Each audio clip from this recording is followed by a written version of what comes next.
Hello everyone, this is Judith with another video. We are talking about your twin flame journey. Yeah, and maybe you haven't heard from your twin in months, maybe weeks, maybe even years, and that is hurting you, right? That's you're missing like the communication, or maybe you are communicating with your twin flame right now, and communication is not going so great. And that's of course an indicator that there are blocks as always, right? And yeah, this is also a sign that the communication between you needs upgrading. And there are several things that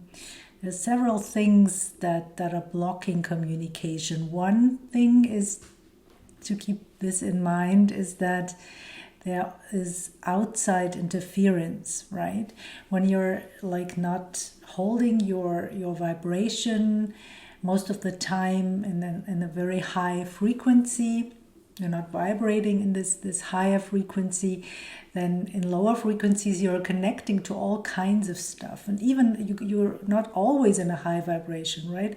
You're like alive and going with the flow and all things coming your way, so you're never like stagnating anywhere, also not in the higher vibrations. It's ups and downs, right? but uh, but like connecting, when you're like on your way to ascending, then you're like connecting in with all kinds of lower frequencies. And this happens easily and maybe very often without you being aware of that. And same for your twin. So this is something that really needs to be cleared. It's like clearing the way, clearing the air between you, right? And if you want to know more fully how to do this, you can choose to get the free webinar that I've created. You find the link in the description. And yeah, and so that's very, very important. And sometimes we are also like connected to people that are like keeping our frequency low constantly. Those could be, for example, family members or karmic people in our lives, either karmic partners or other people that are karmic to us. And so we have to work on those issues. And that's, of course, like a little bit different, because that we have to dive deeper with those karmic partners. We have to resolve deeper issues, very often past life issues. And so this needs more dedication and more inner work, and more us being kind of a detective to find out. And of course, that's also something that I can help you with. So if you have a karmic person in your life or your twin, then that's for sure something that I could have a look at and help you with, right? So, but communication, what is that? So if our twin is not communicating to us, or we have no communication with our twin, maybe your twin even blocked you, right, and doesn't want to communicate with you, so that's a clear indicator that communication on some level needs to be looked at. And very often really it's the communication that we have with ourselves and the communication that we have with upstairs, with the divine, right? So those are two communication pipes that we have to establish. Maybe you already have established this in part. Maybe you have a great communication with the divine, or you feel that this is great, and that's wonderful, and that's something for you to go to. Maybe you can communicate with your twin flame telepathically. Maybe that's something that is working for you. Then that's wonderful. Go there and communicate with your twin flame there, right? For me, for example, I could not do that. So I did not have that telepathic capacity, right, to communicate. And I also had no connection to the divine.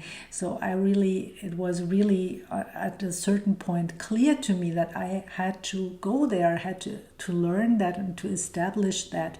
And also the communication with yourself, right, needs to be looked at, because we tend to put ourselves last.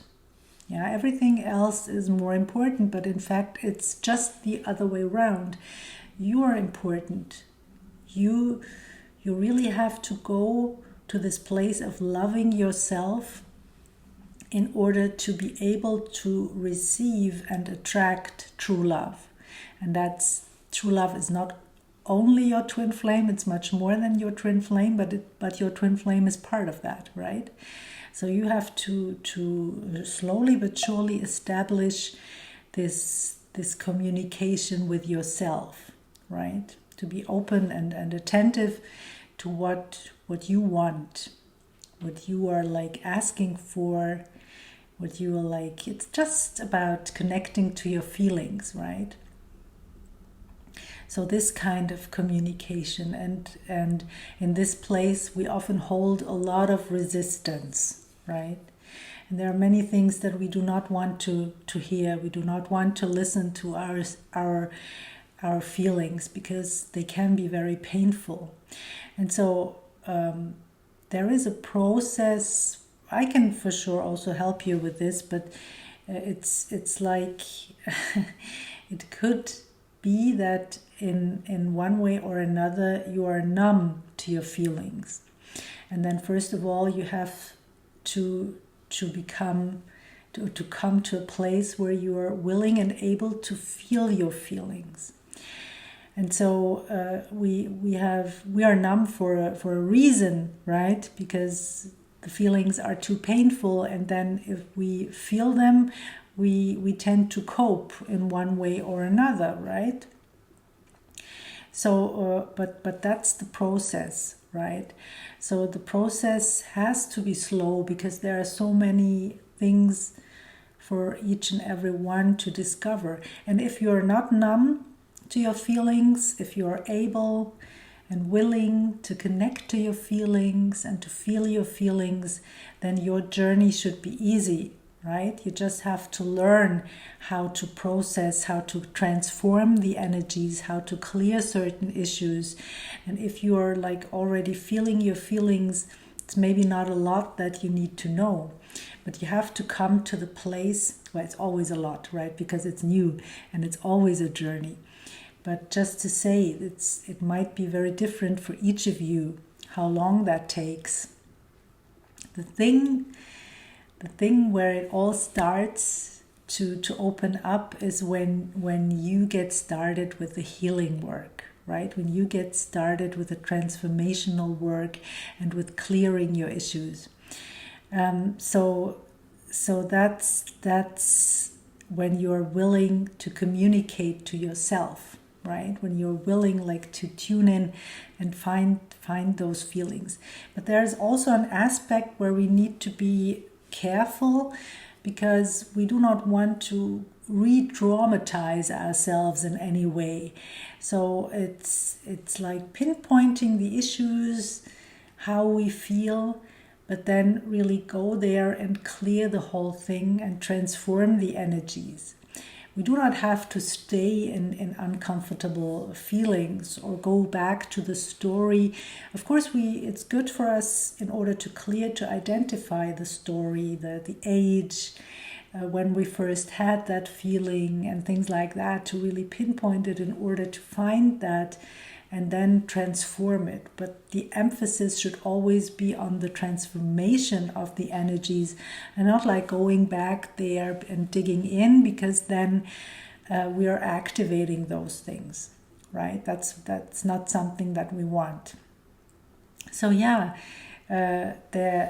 also your resistance and your defensiveness, everything is good, right? Nothing is wrong, because it could be an indicator for you, for example, if you are very resistant to certain things, and that's sometimes the ego, right?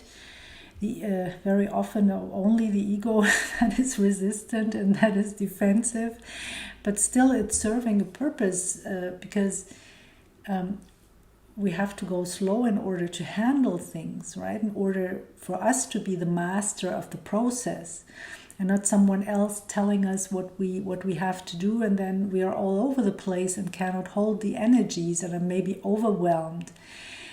So that's not a good idea, right? It's you're like pacing your journey.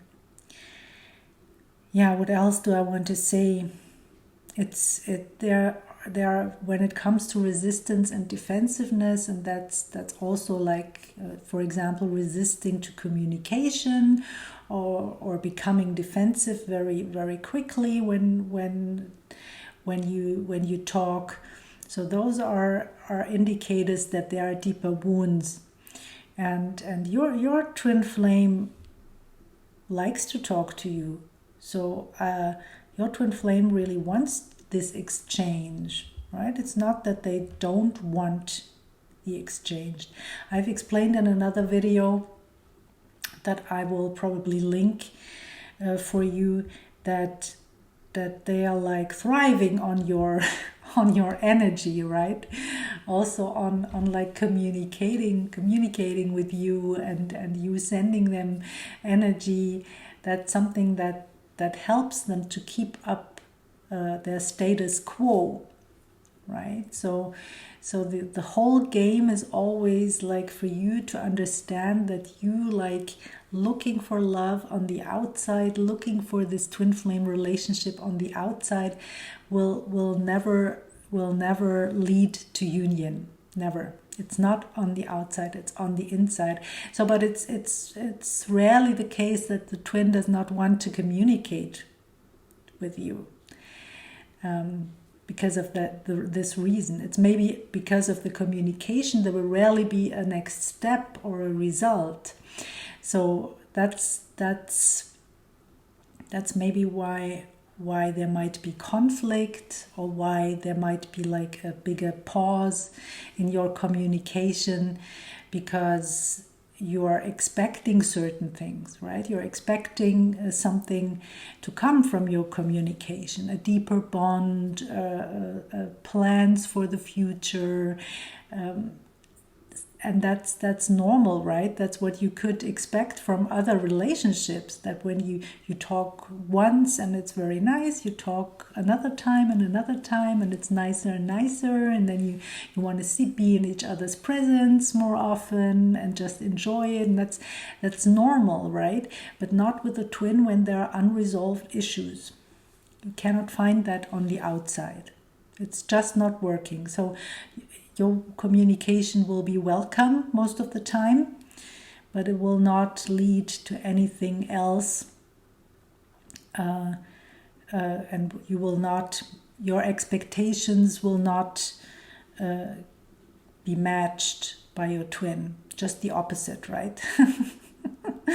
Your twin flame is not giving this to you, only mirroring what is there in your energy.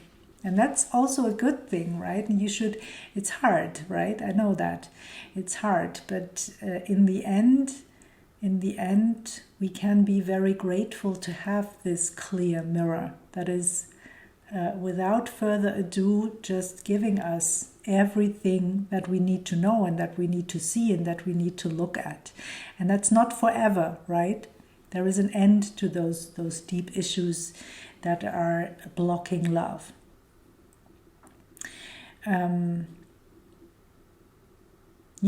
So sometimes, but that's on both sides. We are a mirror to each other, but there are of course also deeper issues, for example from past lives, or maybe on a soul group level, that might be blocking us from wanting to move forward, right? Maybe we have made certain vows in past lives that we say we will never go again towards twin flame union.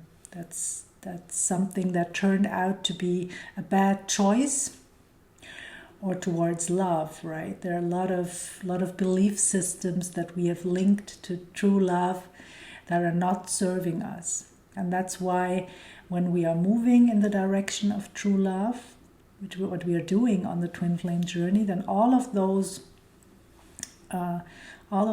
adverse things, those adversities, they come to the surface, right? For example, you have the belief system, love is cruel. Love is cruel. And guess what is showing up in your life when you're moving towards love and you embody love more fully?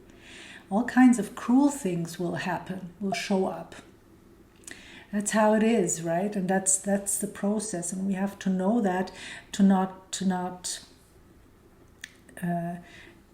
go backwards, right? And that's what happens very often, that we meet our twin flame is we are both in love, right? And then all those issues are starting to come to the surface. It feels really uncomfortable, and that's what makes us back off.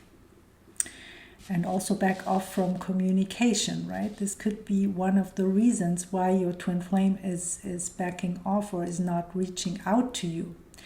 So a thing that you could also choose to do is to upgrade your guide teams and to coordinate your guide teams. So yeah,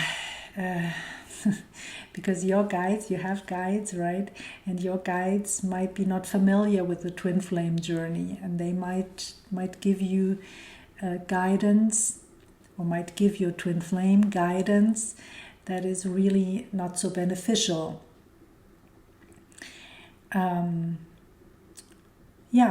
But deep down, when you are choosing this path, then your twin flame is choosing this path as well. Just keep choosing it and keep working on yourself. Reach out if you want to work with me. And if you have any comments, any questions, then please leave them below. I will surely read them. And I see you in the next video. Bye for now, everyone. Have a beautiful day. Bye.